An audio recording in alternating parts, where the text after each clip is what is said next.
एक बड़ी खबर ये आ रही है कि एल्विश यादव की कोर्ट में पेशी, नोएडा कोर्ट में पुलिस ने पेश किया है।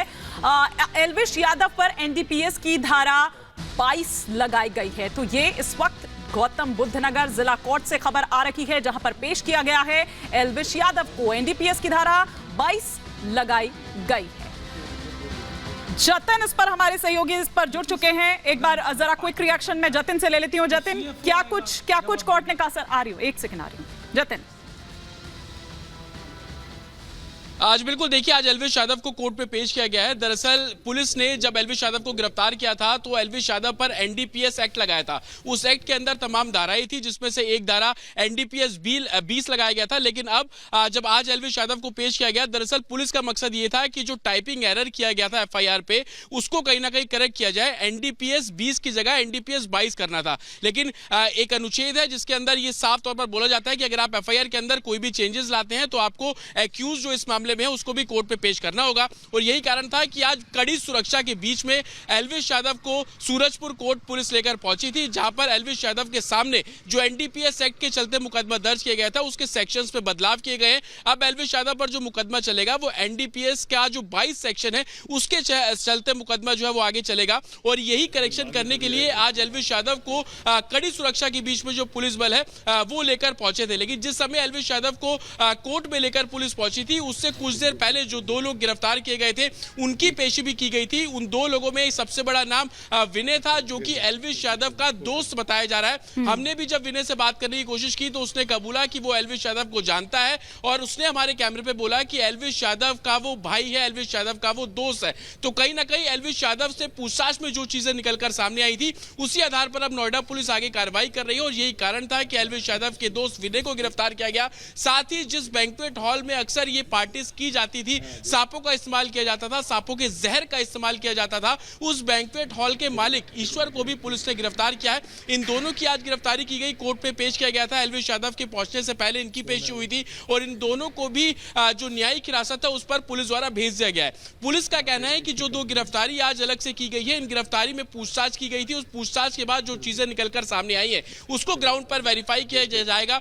ईश्वर का जो बैंक्वेट हॉल है वो गुरुग्राम के सेक्टर 51 में है, 51 सेक्टर में है। वहां पर नोएडा पुलिस पहुंचेगी और जिस तरीके से चीजें सामने आ रही हैं कि उसी बैंक्वेट हॉल में पार्टी जो है वो की गई थी और सांपों के जहर को भी उसी बैंक्वेट हॉल में ही निकाला जाता था। तो तमाम ऐसी चीजें जिसको लेकर अब पुलिस इस पूरे मामले में एक डिटेल रिमांड नोट तैयार कर रही है। आपको बता दें कि एल्विश यादव की गिरफ्तारी के बाद से लगातार पुलिस ये कोशिश में है कि सबूतों को जुटाया जा सके, ताकि कोर्ट में जब ये ट्रायल शुरू होगा तो एक पुख्ता सबूत के तौर पर एक जो पुलिस है वो अपने केस को स्ट्रॉन्ग करती हुई नजर आएगी। लेकिन आज एल्विश यादव की तो पेशी की ही गई, साथ ही जो दो लोग गिरफ्तार किए गए उनकी भी पेशी इस पूरे मामले में की गई है। आपको बता दें कि एल्विश यादव की तरफ से कोशिश ये है कि जल्दी से जल्दी जो बेल एप्लीकेशन है वो मूव की जा सके, लेकिन सूरजपुर कोर्ट में वकीलों की हड़ताल है, जिस कारण से ये सब नहीं हो पा रहा है। लेकिन आज एल्विश यादव कड़ी सुरक्षा के बीच कोर्ट में पहुंचा था और वहां पर जो एफआईआर में करेक्शन थी एल्विश यादव के सामने की गई। बाकायदा उसको एनडीपीएस के सेक्शन 22 के बारे में जानकारी दी गई, जिसके बाद अब एल्विश यादव को दोबारा से लुक्सर जेल भेजा जा रहा है। जी,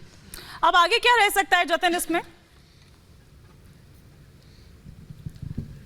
जी बिल्कुल, देखिए अब आगे ये होगा कि पुलिस जो भी इन्वेस्टिगेशन में चीजें निकलकर सामने आ रही हैं उसको ग्राउंड पर कहीं ना कहीं एप्लीकेबल करने की कोशिश है। पुलिस कोई भी कोताही नहीं चाहती, क्योंकि रविवार को जब एल्विश यादव की गिरफ्तारी की गई थी तब हम खुद देख रहे थे कि किस तरीके से कमिश्नर नोएडा लगातार डीसीपी के टच में थी, जिनके नेतृत्व में ये गिरफ्तारी की गई थी, ताकि कोई भी लूपहोल कोर्ट के अंदर ना हो। जिस तरीके से एल्विश यादव ने कुछ चीजें कबूल की, वो क्या कुछ कबूल किया उसको लेकर तुरंत नोएडा की जो पुलिस है उन्होंने दो लोगों की और गिरफ्तारी कर ली। तो ये बात तो बिल्कुल साफ है कि विनय जो कि दोस्त है और ईश्वर जो कि बैंक्वेट हॉल चलाता है, दोनों एक दूसरे को बहुत पहले से जानते थे। और अमूमन उस बैंक्वेट हॉल के अंदर जो पार्टी होती थी उसमें विलुप्त प्रजाति के जो सांप थे उनका इस्तेमाल किया जाता था। फिलहाल आप नजर बनाए रखें। जतिन, बहुत शुक्रिया इस तमाम जानकारी के लिए आपका। वापस अपने मुद्दे पर लौटते हैं और ममता काले जी का यहाँ पर मैं क्विक रिएक्शन लेती हूँ, उसके बाद घरेंद्र भारद्वाज जी आप जवाब दीजिएगा। मैं जानती हूँ कि आप रिएक्ट करना चाह रहे हैं अमिताभ सिन्हा जी की बात पर, लेकिन ममता काले जी, क्या वाकई ईडी परेशान कर रही है अरविंद केजरीवाल को? भाई वो ये कह रहे हैं कि ईमानदार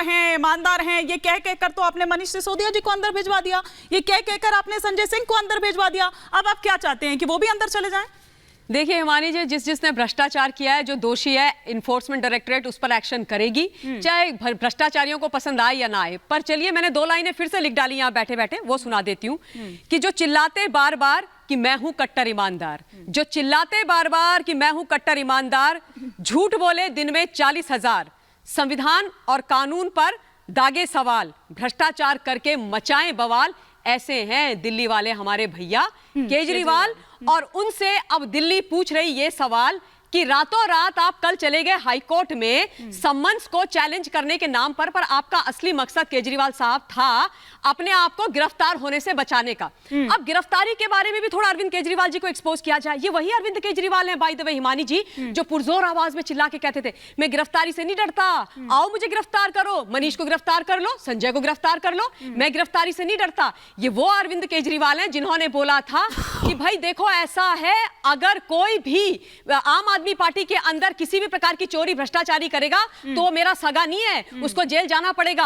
और मनीष, अगर कल को मैं चोरी करूं ना तो मैं भी तुम्हारा सगा नहीं हूं, मुझे भी जेल जाना पड़ेगा। इन्होंने ही बोला था कि केंद्र की सरकार मुझे गिरफ्तार करवाना चाहती है पर मैं गिरफ्तारी से डरता नहीं हूं। तो आज क्यों गिड़गिड़ा रहे थे भाई कोर्ट में? आज क्यों हाथ जोड़ करके बोल रहे थे क्या है? धर्मेंद्र भारद्वाज जी, क्विक रिएक्शन, मुझे गिरफ्तार नहीं। दुष्यंत जी और आरपी सिंह जी का रुख करूंगी, क्या स्ट्रैटेजी है? चुनावी स्टंट है ये? आ रही है दुष्यंत जी। साजिश के तहत की जा रही है, षड्यंत्र के तहत की जा रही है, कोई भ्रष्टाचार के मामले में नहीं है। षड्यंत्र है ये? कौन सा षड्यंत्र है? उन्होंने इतना बड़ा भ्रष्टाचार किया है, भ्रष्टाचार के लिए जो भ्रष्टाचार उन्होंने किया है उसके सबूत के तौर पर इनके लोग, चाहे सी अरविंद हो, जो मनीष सिसोदिया जब शराब मंत्री थे उनके सचिव हुआ करते थे, आईएएस अधिकारी, लिख के उन्होंने दिया है कि भाई अरविंद केजरीवाल के घर में 2% से 12% कर दिया बिना जीओएम के कमीशन जो होता है शराब व्यापारियों का। तो ये तमाम चीजें हैं, ये सीरियस मैटर है, ये मजाक का मैटर नहीं है। सामने आ नहीं रही है। डॉज करने के लिए कोई भी ये जो पॉलिसी थी, धर्मेंद्र भारद्वाज, एक सेकंड, पॉलिसी को रद्द कर दिया गया। एक सेकंड, एक बार रिएक्ट तो करने दीजिए उनको, रिएक्ट तो करने दीजिए। आपने आम आदमी पार्टी ज्वाइन कर ली क्या दुष्यंत जी?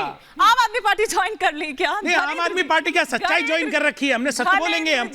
एक अरविंद केजरीवाल को दबाने का प्रयास इसलिए हो रहा है कि वो इंडिया अलायंस के पाले में आ गए। दबाने का प्रयास हो रहा है, कल तक गिरफ्तारी की मांग कर रहे थे आप, जो इनके साथ चला गया, अजीत पवार को क्लीन चिट दे दी इन्होंने। छगन भुजबल के लिए कोर्ट में कहते हैं कि छगन भुजबल की फाइल नहीं मिल रही है। दुष्यंत जी, ये न्याय है, जस्टिस है, देश चलेगा ऐसे। धर्मेंद्र भारद्वाज जी एक बार एक रिएक्शन दे दे, फिर उसके बाद मैं काउंटर रिएक्शन के लिए सरदार आरपी सिंह जी आपके पास आ रही हूं। धर्मेंद्र भारद्वाज जी।